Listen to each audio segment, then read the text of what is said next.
देखिए हर खबर यहीं पर, सब्सक्राइब कीजिए TV9 भारतवर्ष।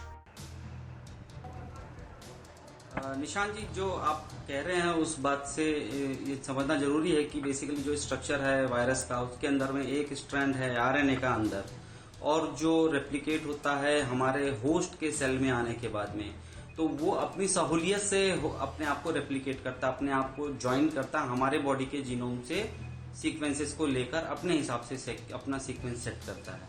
तो सबसे बड़ी बात यह है चैलेंज की सिंगल स्टैंडर्ड आरएनए होने की वजह से वो जिस तरह से खोजबीन कर रहा है हमारे शरीर में आकर वो, और अपनी सहूलियत से जो दूसरा स्ट्रैंड बना दे रहा है।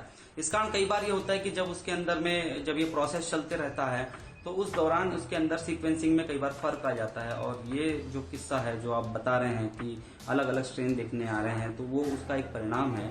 और चूंकि ये कहानी जितनी आसान दिखती है उतनी आसान नहीं दिखती मुझे, क्योंकि जो हम इसके अंदर में जो इम्पैक्ट देख रहे हैं इसका बार बार चेंज हो रहा है, जो पैटर्न हम देख रहे हैं, चाहे गुजरात के अंदर देख रहे हैं या जो आपने न्यूयॉर्क की बात करी है, तो जब चेंज करेगा मेरे पास सर ये बात सही है कि अहमदाबाद में जो स्ट्रेन आ रहा है, गुजरात में जो स्ट्रेन है वो उतना ही सीवियर है जितना हम अलग अलग जगह इसका स्ट्रेन देख रहे हैं? क्या ये बात सही है जितना हम न्यूयॉर्क में देख रहे हैं?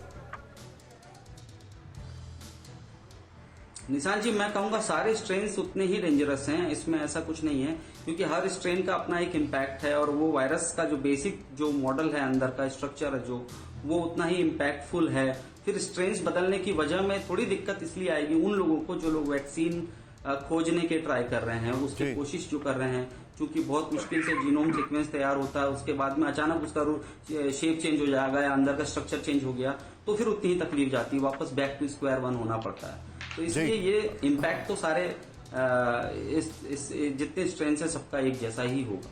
Point noted sir, point noted. Anil Vats ji हमारे साथ हैं, न सिर्फ बहुत बड़े एस्ट्रोलॉजर हैं बल्कि काफ़ी कुछ मेडिकल एस्ट्रोलॉजी पढ़ाते भी हैं। और उसके बाद अनिल जी के पास बाद में तुरंत आऊँगा श्याम अग्रवाल जी और पवन सिन्हा जी के पास।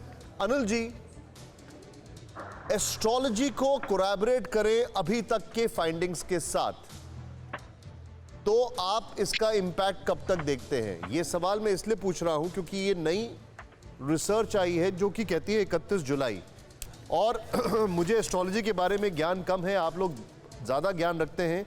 और तुरंत आपके बाद मैं पवन जी से भी यही सवाल पूछना चाहूँगा। सूर्य उच्च राशि में चलने से 14 मई तक कोरोना की औषधि निर्माण का योग बन रहा है, ये भी कहा गया, तो इन दोनों को कैसे कोलैबोरेट करेंगे सर?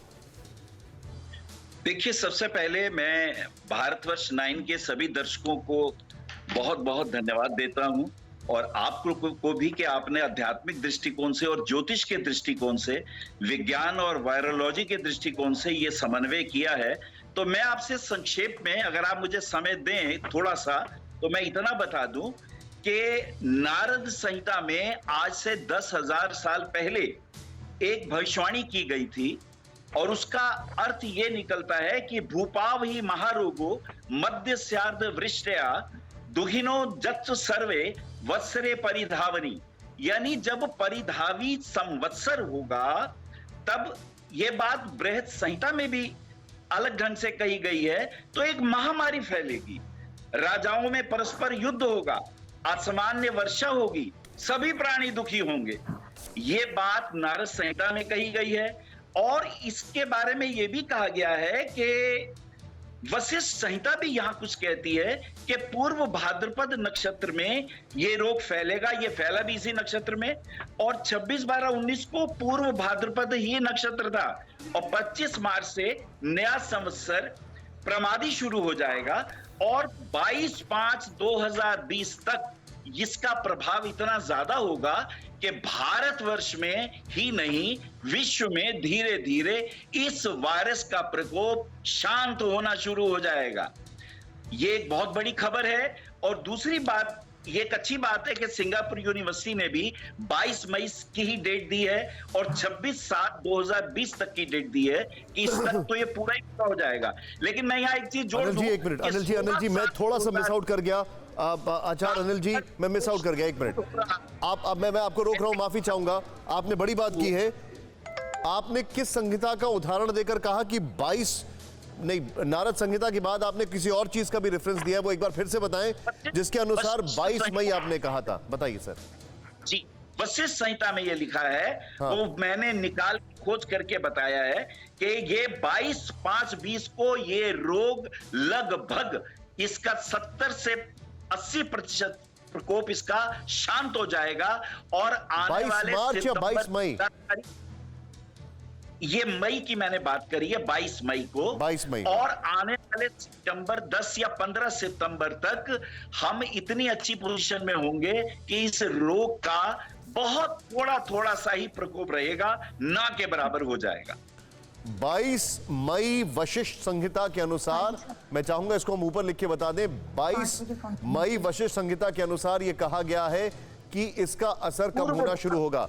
पवन सिन्हा जी, मैं अब आपसे समझना चाहूंगा जी, पॉइंट नोटेड सर। पवन सिन्हा जी, मुझे एक चीज बताइए, ये एक नई साइंस आई है, ये नई साइंस आई है, एक तरफ हम देख रहे हैं लेटेस्ट आर्टिफिशियल इंटेलिजेंस सिंगापुर की, जो बोल रही है कि अगर आप इस तरीके से चलते रहे जैसे चलते रहे तो भारत में इस तारीख को बंद होगा। यानी कि अपने दर्शकों को रिकैप करने के लिए 31 जुलाई को 100% ओवर, 97% 24 मई को। लेकिन वशिष्ठ संहिता कुछ और इतने साल पहले की, वो इससे कोलैबोरेट कर रही है। नारद संहिता में प्रेडिक्ट किया गया, सबको मिक्स किया जाए तो इसका सारांश क्या है सर? फिक्र आपकी, सोमवार से शुक्रवार रात 9 बजे सिर्फ TV9 भारतवर्ष पर।